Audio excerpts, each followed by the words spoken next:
morning and good afternoon, everyone. I'm excited to be here today to introduce our webinar, California Compliance and Affordable Climate Risk Report, Footprint, and Verification. Today's webinar will cover a short introduction to SGS, 3 climate disclosure regulations for North America, California requirements and companies affected, affordable climate risk reporting and carbon footprinting, affordable training, pre-verification and verification, next steps, and Q&A. Please feel free to use the Q&A box throughout the presentation to submit your questions. My name is Kim Lefrancois, and I'm the ESG and Sustainability Business Development Manager for North America here at SGS. I've been in the testing, inspection, and certification industry for nearly 10 years, working with many different clients throughout various industries. The other speakers joining me today are Adam Hammis and Ted Grozier. Adam is the ESG Director at SGS and has 20 years of experience as a corporate ESG sustainability consultant, author, and instructor. Adam has founded multiple organizations and has an MBA with international education and leadership experience integrating ESG, CSR, and sustainability into corporate strategy. He has also taken many different courses to become a competent and effective resource for ESG and sustainability. Ted is the Principal and Chief Sustainability Officer at Good.Lab and has worked at the intersection of business and environment for more than 2 decades. He was Engagement Manager at Green Order, the pioneering firm Fortune called the go-to guys for green business. He also served at EIT Climate KIC, the European Union's greatest climate innovation initiative in Berlin, Germany. We're in great hands today. I'll now pass it over to Adam so we can dive right in. Thank you, Kim, and thanks to everyone for being here today. I know you've got a lot of things that could be taking up your time, so I appreciate you coming. If you know who SGS is, I won't spend a ton of time, but we've been around for over 140 years doing this work, and sustainability is not new to us. It is embedded in the company, in our core principles from the CEO to everybody out in the field. And we have been sitting on working groups for new standards for decades, often being the first to provide assurance to those standards. And we're very proud of that participation in the market. And we get recognized by a lot of the same entities and agencies that our clients do, and yourselves included. Recently, we were named Time's 6th most sustainable company in the world, best in the TIC industry, which is testing, inspection, and certification. But all of these rating agencies, we are a very large publicly traded company, and we have experience ourselves internally as well as helping clients. The big thing to think of is anything we tell you today should not be taken as off-the-shelf consulting. We're really clear that every business is unique. And so it's important for you as well when you're listening, what is your actual material topics? What are the things that matter to your business the most? And so the first thing is, what is your organization's #1 business driver for climate risk reporting? It could be California, which is why you're here, 253 and 261, which have now been renamed for the EHS codes, which are even longer and harder to remember. CSDS, which is the IFRS S2. Some people call it the ISSB S2 standards, but in Canada it's CSDS 2, or EU CSRD, or it's just in general you expect increasing regulation and you're here to find out, or some other thing. I'll tell you that SGS, for an example, we have all of the above. We do business in the European Union. I'm with the North American division. In Canada and the US, we're definitely under the CSDS, California, everything, kind of all of the above because of our size. But if you just go ahead and select, I'll give it a few more seconds. It's really important that you understand what's driving your business so that you can make good decisions, because strategy is never off the shelf. Just because somebody else is doing it doesn't mean you need to. Give it a few more seconds and we'll check. So here, as we expected, which by the title brings you to here today, but about half of the people here are because of California, but we've got some EU, just general expectations, and even other. As good practice, if you said other in the 9.3%, feel free to add that in the Q&A box and we'll mention it here to everyone else. It's a good way just to throw out some more details, and it gets you practiced asking us questions along the way, which we will be watching. So really quick, let me just cover, what's driving this. There are voluntary reporters, but there's regulation. So there are 4 key kind of climate disclosures that are impacting North America. Directly in the US, it's been California. Over the last election cycle, California is the one rule that did not change and stayed going into effect. SB 253 and 261, now renamed the HS codes 38532 and 38533. I'll probably call them SB 253 and 261 throughout this presentation, but just know that's changing, but that is not the only state. Although federal rules have been delayed or have been taken away, there are 5 additional states, Colorado, Illinois, New Jersey, New York, and Washington, that have proposed similar rules to California, which is typically how it goes. If the federal weakens, some of the states usually kind of step in. So we expect that to keep being the case. And in Canada, IFRS, which was ISSB in some people's minds, now called CSDS, their climate disclosure rules. There's a international, the Foundation for Reporting Foundation is IFRS. So basically everywhere in the world except for the United States, even China has mostly aligned with IFRS. Jurisdiction by jurisdiction, they're adopting these new S1 and S2 standards. S2 is specifically about climate. So Canada is facing that, I think, by 2028. European Union, if you're familiar, so these are for more international companies. If you're doing business in Europe, you know that the CSRD has a double materiality assessment requirement as well as disclosures. And then this isn't the only one, but China is very relevant. They have their own Chinese Sustainability Reporting Standards, CSDS, also to double materiality assessment requirement. And then if you go to India and South America, there are others as well. But if you're looking at regulations, these are the ones that are probably front and center for most companies if you're based here out of North America. There is something that is additional, a driver. It's not regulation, but it certainly matters if your customer is a big brand. But sustainability and supply chain ratings are really driving buy, sell, and lend decisions. And what that means is a big brand who is getting rated, you might be a customer of theirs or a supplier, and now you're getting a survey from any number of groups. Often it's CDP and EcoVadis, and you're getting these surveys because your client who's asking you those questions is getting rated by an agency like Dow Jones Sustainability Index. MSCI, I think, actually recently sold the ESG portion, but it's called MSCI ESG, ISS ESG, Sustainalytics. CDP and EcoVadis both have a platform with a rating score as well. So if you're familiar with these surveys, they're not going away, they're only ramping up. And that is another pressure point for you to disclose information, even if it is possibly private and directly to a customer. So given that, to see where you are, has your organization attempted a climate risk report or a carbon footprint? Because those are the 2 things that are equally asked for upfront typically. And you could say, yes, you've done both. 1, you've only done a climate risk report, or B or C, a carbon footprint only. You've not done a climate risk report. Neither one, or you might not know. Maybe that's not something you're familiar with. I would say SGS, we're always going to be kind of a yes to both. And so SGS has done both. We are in CDP, EcoVadis. We've been rated by all the agencies. We've both done climate risk reporting and a carbon footprint for many years. We're on scope 1, 2, and 3, and science-based targets. And if you go, just as a side note, if you want to go check out our integrated report, we have that online. You can see an example, but we are a very large company, so it's not necessarily indicative of what you're going to do if you're not our size. So I'll give it a few more seconds because I still see some people putting information in. But the yes, both, which is great news for some of you, then you're ahead of the pack. We've got a lot of carbon footprint only, which is not a surprise. The calculations are pretty clear. Climate risk report only, 7.8%, neither 16%. If you don't know, it's something you can go ask. You can look online at your own website, but typically you can find out. If you don't know, it might mean that there's a good indication you don't have one.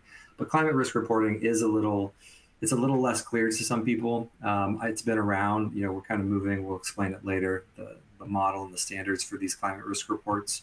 But it doesn't surprise me that less of those have been done. So let's talk about California specifically. There are two separate kind of layers to this, 253 and 261. We tried to produce a nice chart. On the top row of this, 253 is really about the biggest companies, but I'll start at the bottom.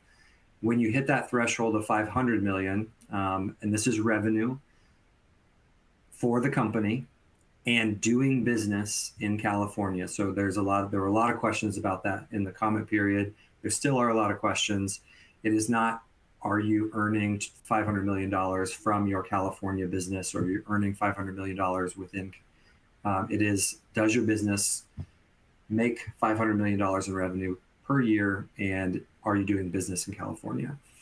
So once you hit that, you are only required to do a climate-related financial risk report, and that is in alignment with TCFD and IFRS S2, which we'll talk about the evolution of those. And that report needs to be published online, and you need to send a URL link of that to the submission page that CARB is providing.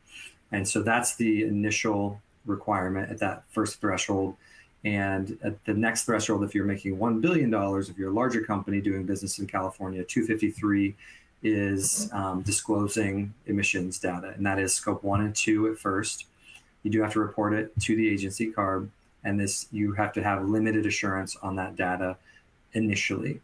When you hit 2028, you're going to have greenhouse gas scope 3 emissions added with no assurance yet. But then when it hits 2030, it will bump up the assurance requirements. Those scope 1 and 2 will have to be to a reasonable level of assurance. That is owned data that you have, so it's fairly straightforward, whereas limited assurance is going to have to exist on your scope 3 emissions. There is an every other year on the climate financial risk reporting. So every other year, you have to do an updated financial risk report and make sure that it's reported online. And so that was issued way back in 2023. These rules became effective fiscal 2026. And if you look at, SB 253 is affecting about 5,300 companies. 261 is over 10,000 companies. And so there is a violation. There's a max penalty for not reporting. It's $500,000 per year. And there are some good faith, I would say, there is a good faith clause in the law that says as long as you're using real data for the company, that they trust that you're doing the best that you can. So there is a certain level there. You can't just falsify information, but they do allow you to go back, especially if you want to use like a previous year's data. There's some flexibility, but it is not without limits, that's for sure. So I want to tell you, I kind of covered like what all is required, but this is a look at TCFD and the alignment of standards. This is to show you California is really aligned with the top of this. It is financial materiality. It's pure ESG. It's from an investor-driven standpoint. Whereas, you rewind about 5 years, integrated reporting, which is IR, SASB, the Sustainability Accounting Standards Board, and TCFD is the investor-driven, single materiality, just financial materiality. They all became in part of this value reporting foundation, and then was absorbed into the IFRS very recently, where then the IFRS and the ISSB committee rolled out the S1 and S2 standards. And so that's really, it's all pretty comprehensive, but the S2 standard is very much aligned with what TCFD started out with. It is non-prescriptive, but it is categorical, has 4 categories, which I'll show you here in a second. But it is really all about financial materiality and what you can model eventually. Whereas sustainability impact, if you're going to look at GRI, the UN SDGs, what's coming out of Europe with CSRD, what's coming out of China with CSDS, those are all more broadly based sustainability, include impact materiality, and that's why it's referred to as double materiality assessment. But what you're going to see with California is straight across the top, and the materiality threshold is purely financial. So it's what is the impact of climate on your business, not necessarily how are you negatively impacting the climate, but that does specifically come into like the risk factor with transition risks, what you might be facing from rules and regulations in the future that do regulate your climate impact. I'm going to include these in the just slide deck, so you can download these if you'd like. When you get the slides, you can click on these. You can have access to all these standards. But like I said, these are largely meant for publicly traded companies when they're at the IFRS level. But then when the state levels are adopting them, they're just referencing things like IFRS S2. Like I said, the majority of the world, but not the USA, is already using IFRS, so it is being adopted globally as we speak. And to give you a sense of the TCFD framework and then how it's kind of evolved into IFRS, is that it's literally just 4 categories. You have to disclose what is your governance around climate action, what is your strategy, how are you managing those risks that you've identified, and then are you setting metrics and targets, what are those? That is not the same thing as a full greenhouse gas emissions inventory or a carbon footprint, but it does require some of the details that would be smart to just, we always recommend to our clients to just do one. But TCFD does not require a fully, and definitely not an assured carbon footprint in its writing. But then when you add IFRS, they just went further and gave even more detailed descriptions of these 4 categories, where they want the governance for climate action to be integrated with your overall governance of the company. And then they said in strategy, you need to have climate-related risks and opportunities, strategy and decision-making processes, current and anticipated financial effects. This is one of the things that gets left out the most. Climate resilience. And then when you get to emission metrics and targets, they want to have your emissions disclosures, your cross-industry metric categories, your industry-based metrics, and climate-related targets. So there's a lot more details now that we're in the S2 discussion. And even more so, they give examples of, here are some cross-industry metric categories. So I strongly recommend getting into the standards themselves to help you understand it, and or finding a vendor that can be very well versed with all the standards. So when you get into materiality thresholds, like I said, with impact materiality, this is not what California is, but just so you're familiar, you're really talking about your impacts as a company on social and environmental issues. And that's why things like the European Union, CSRD in China, that's becoming more common in other jurisdictions, but you can also download those standards and go check those out. But we're not going to focus on those today. What we are going to focus on, which I'm excited about, is how can you approach this in a wise, cost-effective manner. And there are lots of, we're not trying to be biased here. We have lots of people that we work with. We're very happy with Good.Lab. We partner very well with them, and they have great audit-ready data. So we're happy to give them as an example here. And I'm going to hand it off to Ted Grozier to give a little background on what they can do. Thanks, Adam. I do appreciate the opportunity to join you today. Good.Lab is a young sustainability technology company going for about 5 years now, founded by people who aren't that young anymore. So we're veterans of sustainability and professional services. We're mission driven. We're a certified B Corporation, which means we meet a set of criteria in environmental and social performance. We're also a member of 1% for the Planet, which means that we give 1% of our gross sales to environmental causes. We've been fortunate in our relatively short run to work with some major household name companies, as well as scores of our target mid-market companies, those that don't have brand recognition necessarily, but are the backbone of the economy and are in the supply chains of the world's biggest enterprises. But what really sets us apart in the market, we think, is our combination of humans and technology that makes us exceptionally efficient and data-driven. And we bring that combination of consulting and technology to bear on our work around the California climate disclosures. So first, on the left side of the slide, we use software to evaluate your company's maturity on climate risk as aligned with the TCFD. And we augment that with AI-driven benchmarking of your key competitors. And then we use our consulting resources to help you prioritize the actions you can take to make a better disclosure, And then finally, we can create the disclosure itself. For companies that meet the $1 billion threshold, we also use our software tool to calculate emissions with the goal of meeting you where you are in terms of data availability. And we can also provide various execution support for companies that want to go beyond the bare minimum requirements and do a deeper dive.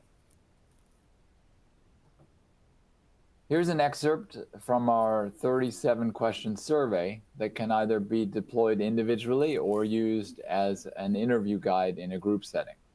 And for each question here, matching to the chapters of the TCFD, there's one of 5 possible answers. The results of this questionnaire drive a model that gives us a maturity score for the company that we're assessing. And it's important to note here that this is only an internal score. We don't expect that California will grade these disclosures beyond a pure pass-fail assessment. But it's useful when we take a look at the AI-graded competitors that we score using the same model. So a company can see, compared to its peers, no one knows what's going to happen on January 1st when these disclosures are become available, how they might stack up next to their competitors and peers. What our consultants do next is double-click into each section of the TCFD and build slides for discussion with senior leaders on the guidance, plus examples from benchmarking. We give here, in terms of the benchmarking, a basic response and a more mature response.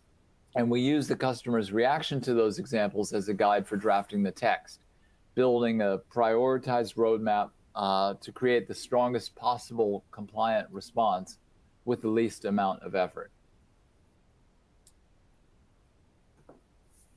Some of our customers, those who want to go past sheer compliance and maximize the business value of climate risk assessment, ask us to go deeper on an analysis of climate-related risks and opportunities, including under different climate scenarios. We don't anticipate such a detailed approach will be required this first year, but it may be in the future, so it's good to get a head start on this complex work. I want to shift gears now and talk about the flagship of our software platform, which is our greenhouse gas calculator. Our aim here is to work hand in hand with our customers to use their best available data to form an audit-ready calculation. So we don't just toss them a set of keys to a web interface and provide as-needed help across the ocean, nor do we have a complicated data request form that needs to be completed before we start. Our goal really is to form relationships with our customers to understand what data is available and what gaps need to be closed with reasonable estimates. And finally, just about doing GHG calculations in software is, we always have up-to-date emissions factors. We don't make math errors, and we can securely store the source data for the calculation in the platform, making it especially convenient for our assurance partners. The final note on our software is our ability to set up future scenarios and assess actions to reduce emissions. Though this isn't strictly required by the California standards, a big part of transparency is accountability. And decarbonization is a way to at least recover the quote, cost of compliance, and ideally to drive business value with the customers of yours that care about this. Before I pass it back to Adam, a final note on what we think is a winning combination of humans and technology. Versus consulting companies, Good.Lab offers a right-sized, efficient, and attainable solution to California climate disclosures. Compared to software-only providers, we offer the one-on-one support that mid-market companies need as they navigate this challenging new regulatory environment. So thanks very much, Adam, for the opportunity to join you, and look forward to questions at the end of the session. Thank you. And I'm going to back up because I just saw that very important to add less confusion to this, that one of our slide was wrong back at 15. So we will not even push out these slides to you until they're corrected. But this is, yeah, you're absolutely right, Alec and Andrew. I should have triple checked the slide deck. The reporting deadline is actually this January 1st for the climate risk reports.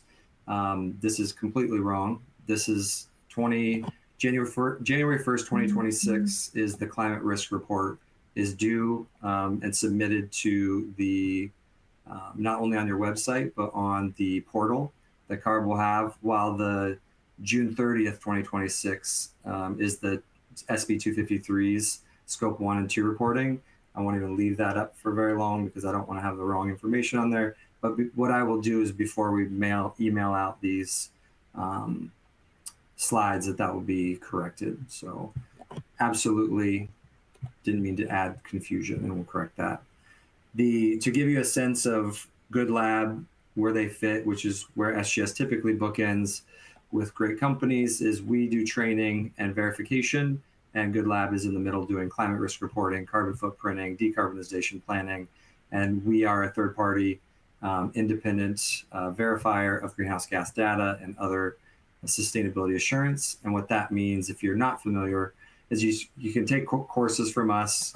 We have something called SGS Academy. Not only do we have greenhouse gas training that can take you all the way up to become a lead verifier for a company like us, for instance, but it's really good for folks who want to do the work themselves internally for their company. We also have work on CDP, but we have broader sustainability training that mirrors that. This is a little sense of your journey. So if you're looking at the journey that you would take, it's often building competency, executing. A lot of folks don't know there's something, it's basically a spot check of your work called a pre-verification. But then when you get into the rigor of assurance, there's limited greenhouse gas assurance, which is limited greenhouse gas verification in most cases, especially in the ISO world, or reasonable verification. That reasonable is the level that's coming in 2030 for scope 1 and 2 emissions. But just to give you a sense of, we've talked about training, we've talked about where Good.Lab sits, helping you with calculations that can also do science-based targets, decarb planning, which is where the rubber meets the road.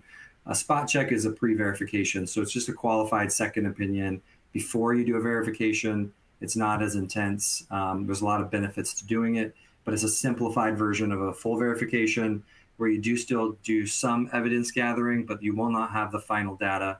So you're really looking at the planning, a gap audit of your processes, your procedures, your definitions, who is governing that process. You do have a findings log, but you do not close any of those findings with the auditor. So it's basically a pre-audit, and folks do it, they tend to do it about 3 to 6 months in advance, and it just helps improve the likelihood of your verification, especially if you have a tight publication date. And that's just one offer that a lot of folks don't know exists out there, and most assurance providers will provide that. Just to give you a sense of, 2 examples, we've done it for a logistics company, was very large. They did not have assurance required, so this is not a good example of California, but they just wanted the pre-verification of a multi-site. They got a findings log and then a summary report of that findings log, but then that was closed and there was no more work done. Whereas something for California, this is an example of an electronics manufacturing company. There was 3 days of pre-verification, a findings log, but all of those were closed later in a follow-up full verification that included a statement of opinion at the end, very formal, that would go into their process. But it was 2 distinct services, pre-verification, followed by a full verification later. So that's not uncommon. The cost savings of pre-verification come from, there's no site visits, it's fully remote, regardless of how large you are. You can always do a pre-verification remotely. It saves time and it provides data confidence to your internal team. Like I said, especially if you have a publication deadline that you're trying to hit. And then the steps of actual verification versus pre-verification is you have finalized data, you're closing all those findings, and you're receiving a statement of opinion.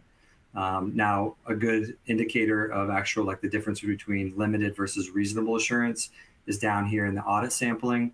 They tend to, if you look at scope 1, 2, and 3, any emissions category in the limited verification side is that you have to sample that data and get source evidence if it is 10% or higher of total emissions in that scope 1, 2, or 3 category, whereas they lower that threshold so that you sample anything 5% or higher when you do reasonable assurance. Some people do like to claim that limited assurance never requires a site visit. That is not true. There's certainly justifications, but you have to justify why there would not be a site visit. And there is a long list, especially like in ISO 14064-1 and 14064-3 that you do have to follow. There are certainly ways to do a risk assessment, and it is possible to not do a site visit, but there is a rigorous process you need to go through to justify that when you decide that. And this is how greenhouse gas mirrors very specifically larger sustainability assurance. It's all of the same kind of journey that you would go through, but California is very limited to climate and greenhouse gas emissions. But you might see some of the similar tools, resources, and services as you're trying to move from training to execution to reporting. And then if you need assurance, that whole world is very similar from like a CPA approach. If anything, for you, what does your climate program need help with? GHG training, climate risk reporting, carbon footprinting, decarbonization planning, verification, pre-verification, or other. If I were to answer for SGS, I would say other. We're in the science-based targets setting, and specifically we are working as a very large company to set science-based targets for a very complex set of scope 3 emissions globally, where we have science-based targets for our 1 and 2 scope emissions, and we're always trying to do decarbonization planning. But that is where I would answer. But like I said, it matters where your company is. You should focus on the issues at hand and how you can prepare for your next steps. So I'll give it a few more seconds and show the results. Kathy, you asked, is California 261 going to accept CDP as adequate risk reporting? So CDP is essentially, the short answer is no, unless you've already completed a full and compliant risk report for CDP, because CDP is a reporting platform. They are not a tool that calculates or measures risks. They're just a kind of a repository, but also a scoring agency. And so you would have still had to conduct a climate risk report and then submitted it to CDP, and they would give you a score based on that. That does improve your rating with folks like CDP and others, but it is not necessarily just reporting to CDP does not equate to climate risk reporting for California. Let's see, so we've got a wide range. Definitely a lot of folks on here looking for climate risk reporting, also a little high on verification. Definitely, I point you to folks like Good.Lab on the climate risk reporting, and we're always here to do assurance in the future. But it's really, you can see a nice spread that there is no, I don't think you should have a weak link in the chain. So wherever you get your training, we are happy to do it, but always you should raise your competency level. Climate risk reporting is to help you decide why it's important and the benefits and the business value that you can get out of doing things like carbon footprinting. But they themselves, you need to make the value that you do is going to be made in reducing emissions strategically in ways that benefit the company.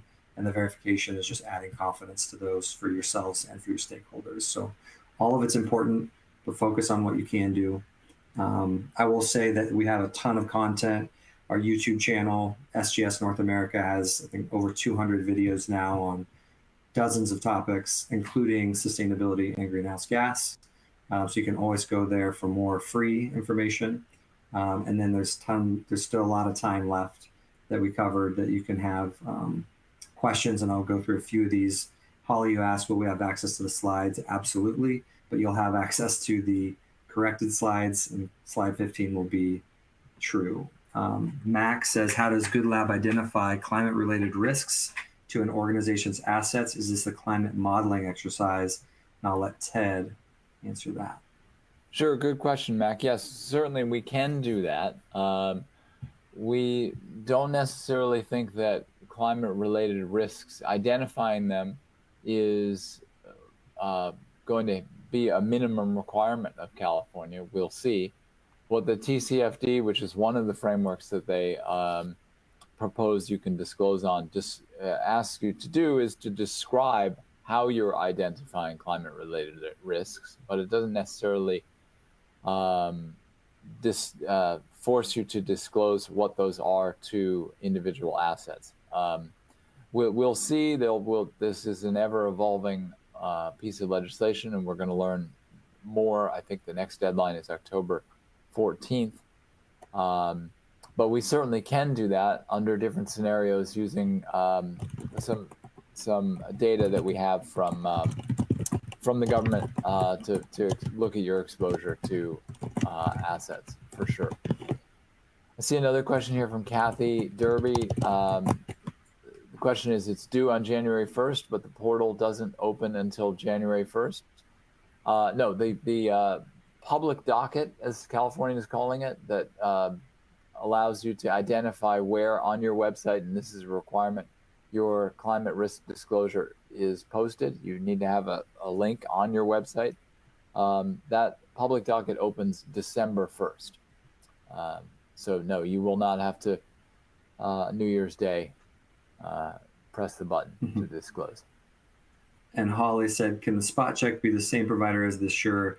Yes, that is, so it can be different, and you can get the two different opinions, but the spot check, because we do not close any findings, that's what allows it to be a spot check or a pre-verification.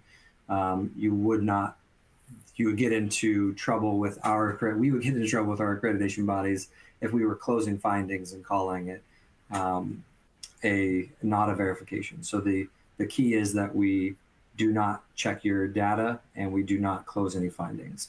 And so, yes, it can be done by the same provider. Melissa asks, you are a subsidiary of a larger holding company. Does the revenue number apply to the total organization or to the individual subsidiaries, since the holding company doesn't make anything?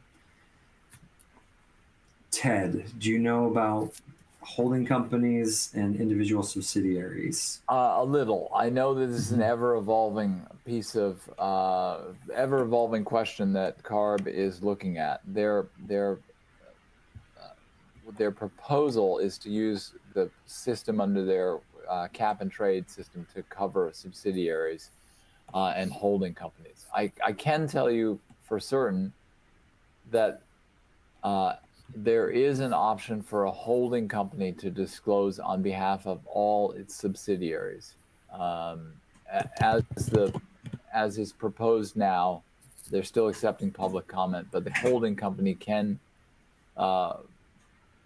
submit a disclosure that covers all its subsidiaries. I would recommend too, because we're on the same list, but CARB, the California Air Resource Board, they're coming out with Q&A, FAQs, webinars. Sometimes they're still releasing this data, which is what we're kind of going off. Not kind of, it's what we're going off of, is reading all that material as it comes out.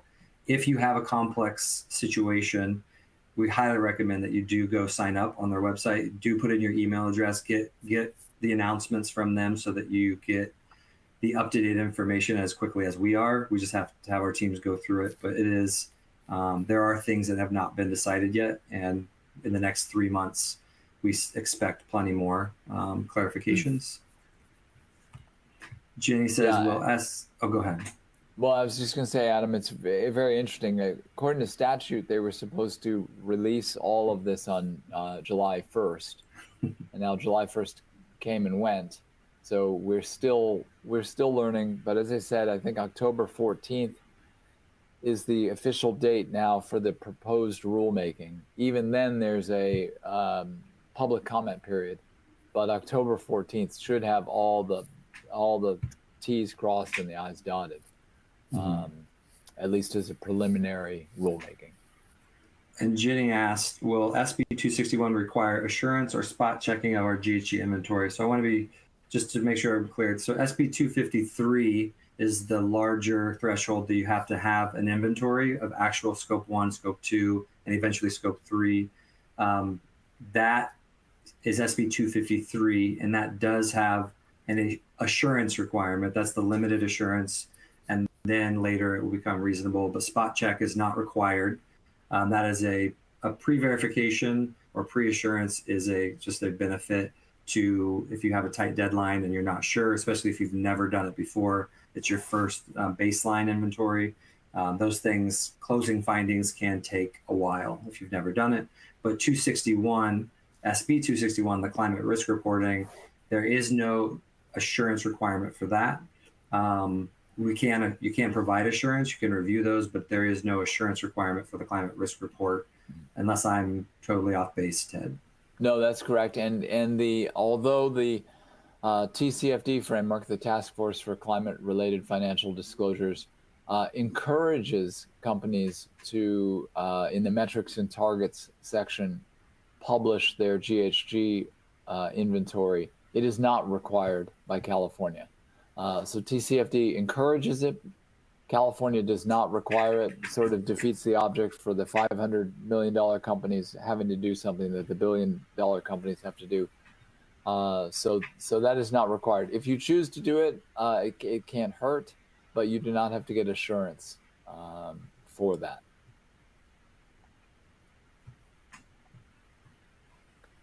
Thank you both. And I know we've been working on this webinar for a while, and there has been very recently released information. So just to kind of reiterate a few things clearly, for California SB 253 for Scope 1 and 2 emissions, the due date is June 30th, 2026.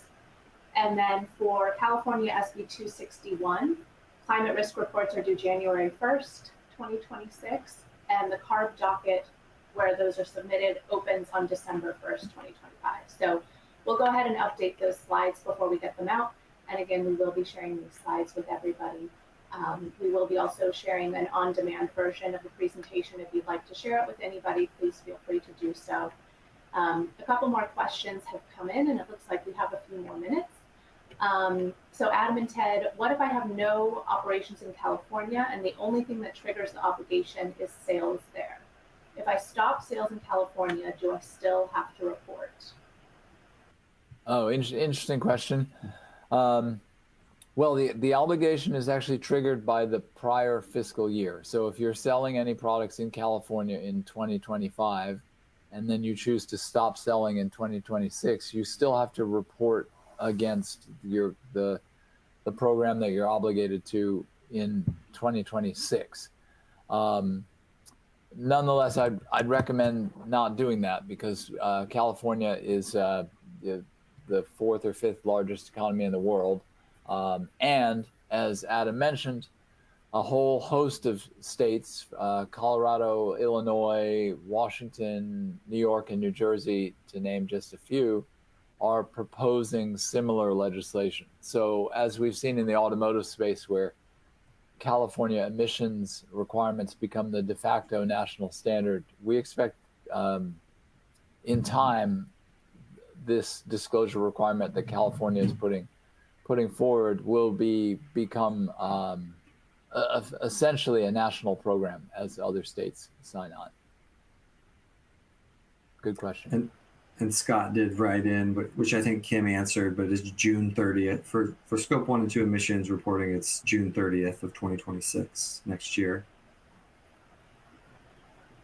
Thanks, Evan. Thanks, Ted. Another question. I can't get emission data from our accounting team until they close the financial books in March.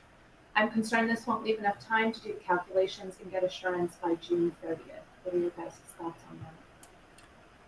One, I'd say that's a very good example of pre-verification or pre-assurance. It really helps. You can look at your definitions, your processes, some sample data, not your final data.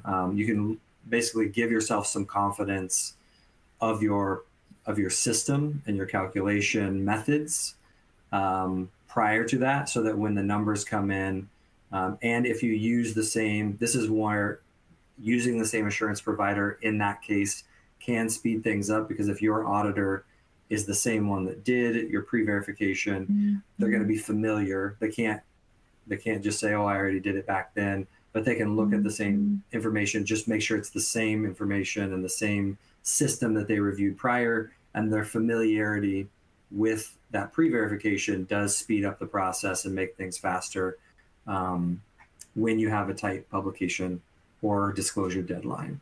So that's one thing I would recommend, and that just keep on your data owners. Make sure that they understand the tight timeline. Make sure that they book time in their calendar to do those things, not just to submit the data, but to get audited. There are often small, like half an hour to an hour interviews with data owners, and those people can't disappear and not be available. Otherwise, you can't finalize your verification and get a statement, including the closing the findings. Once you've done the audit, expect there to be some findings, especially if you've not done a pre-verification, and then people have to book time on their calendar to close findings and make sure that they're following up and changing or adjusting or correcting any of the things that were found during the audit process. So just getting the time of your staff is one of the key issues when you're coming up on a tight deadline. Absolutely, and this is a conversation I've been having with tons of people now that that final date has been released. My recommendation is always to partner with a verification body as early on as possible so you can secure dates on calendar. There is going to be quite a flood of folks who are requiring verification. So you want to make sure that you're engaging a verification partner like SGS as quickly as possible, as early on in the process. Then everybody has that firm deadline to work towards. That pre-verification can kind of help speed things up with that formal verification. And just to kind of reiterate what Adam was saying, SGS, we are very careful about making sure there's no conflict of interest. The pre-verification deliverable is that list of findings, and we leave you to work out those findings and close any gaps. We can't provide ways to close those gaps. That's seen as consulting, that's something we can't do. So we're very careful about keeping those activities separate. So thanks for that, Adam. Yeah. We've got another question from Scott. For 253 reporting, are you reporting on your company's 2025 fiscal year activities or 2025 calendar year activities? Yeah, good question, Scott. Yeah. So the statute makes it quite clear that the company is to report on its prior fiscal year. So it does not require you to report on a calendar year. So in some cases, a company will be able to use older data if their fiscal year is offset from the calendar. But for companies whose fiscal year is the calendar year, it is 2025 data to be reported in 2026. I see also another question from Deborah for the first disclosure on 261. Could results from a double materiality assessment IROs done based on ESRS, which is the Europe, be used? Climate-related financial risks were not identified as material topics in the DMA. I think Ted can take this if I'm wrong, but because the answer to your first question would have been yes if climate was included, but climate-related financial risks were not identified as material topics. So my guess is that the results of what you actually conducted is not substantial enough because you probably didn't go into your climate risks, but that's my assumption. But Ted, are you familiar with the ESRS? Yeah, that's right. So the IROs, the impacts, risks, and opportunities identified in a double materiality assessment according to ESRS, whether climate risks were identified as material or not, that information can be used in the disclosure, but that alone is not sufficient. So the disclosure requires you to report on the governance, the strategy, the risk management, and the metrics and targets of the company as it relates to climate risk. So certainly it's great work that you've done that, and I think some of the lessons learned can be pulled into a 261 disclosure, but there's some more work to be done around those other pillars, the other three pillars.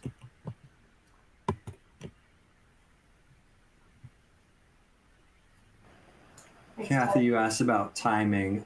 I think that'd be referring to the just January 1st deadline. The docket opens on December 1st, 2025. The client risk reports need to be submitted by January 1st, and then the Scope 1 and Scope 2 emissions have to be submitted by June 30th, 2026.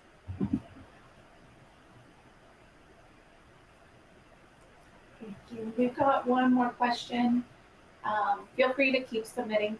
We appreciate all the questions that you guys are chiming in with. The U.S. administration is seeking to repeal the EPA endangerment finding. Will that eliminate the need to disclose? It's a good question. I would say, one, we're not lawyers, but no, the endangerment finding from the EPA is old.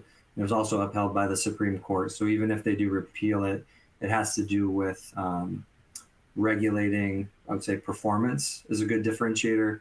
It has very little to do with disclosure. And if you look at the federal courts already, they're ruling, because there was a legal challenge against California that was thrown out.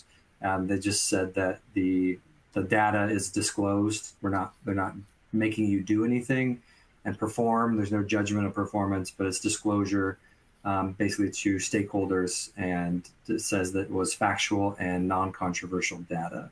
So that particular effort to go after the endangerment finding has very little direct impact on this specific disclosure. Jenny says, what's CARB going to do with our data, with the information from all these companies? Ideally, they're just going to make it public. I don't think we can speak for CARB, but historically, these are meant to showcase where impacts are, how companies compare. It will be public data, so it's typically used for those things, to group companies, show them in relation to each other, and understand the full impact of those emissions and where they exist. But we're not CARB, so I can't tell you. But I'm guessing there's a lot of legal limitations of what they can do with it. But it will be public. Yeah, the lawmakers who proposed these bills, I think at one point said that their goal was to provide decision useful information for investors and other stakeholders. So I don't think CARB necessarily will run a lot of analysis. I think their goal is just to get the data into the public domain. But you can expect that there will be various firms that will run analysis on the data. And there'll be, honestly, a lot of navel gazing on January 2nd to see how, company X has done against company Y. One thing I will say here about the requirement for 261 is the deadline is January 1st, but to our knowledge, there's no, and it's a 2-year cadence, right? So it needs to be repeated. If you cross the 500 million threshold, you need to do the 261 disclosure by January 1st, and then every 2 years thereafter. There's no prohibition, as far as I can tell, from improving your disclosure between those periods. So I don't think it's a static disclosure. What you're putting in the public docket is a link to a web page on your domain. So there's no reason that if you decide on February 1st that your disclosure isn't up to snuff, even though if it meets California requirements, you certainly have the option to improve it before 2 years is up.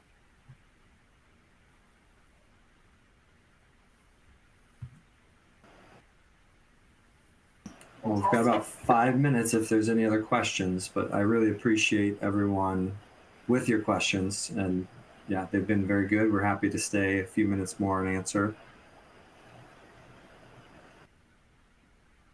And you guys are always welcome to reach out to us directly as well afterwards if you've got any questions. I know we at SGS and Ted at Good.Lab are here to help with any questions you've got. So we'll give another minute or so for questions to come in, but just in case anything comes up afterwards, please feel free to reach out directly to us. You can see our contact information on this last slide here. Again, we'll get these slides updated, and we will share a copy of them with all of the attendees and also with everybody who signed up.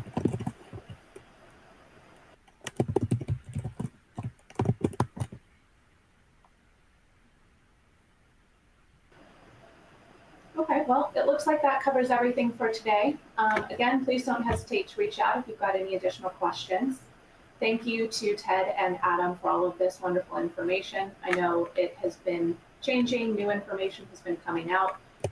Thank you all for your questions and your time, and we hope everybody has a great day.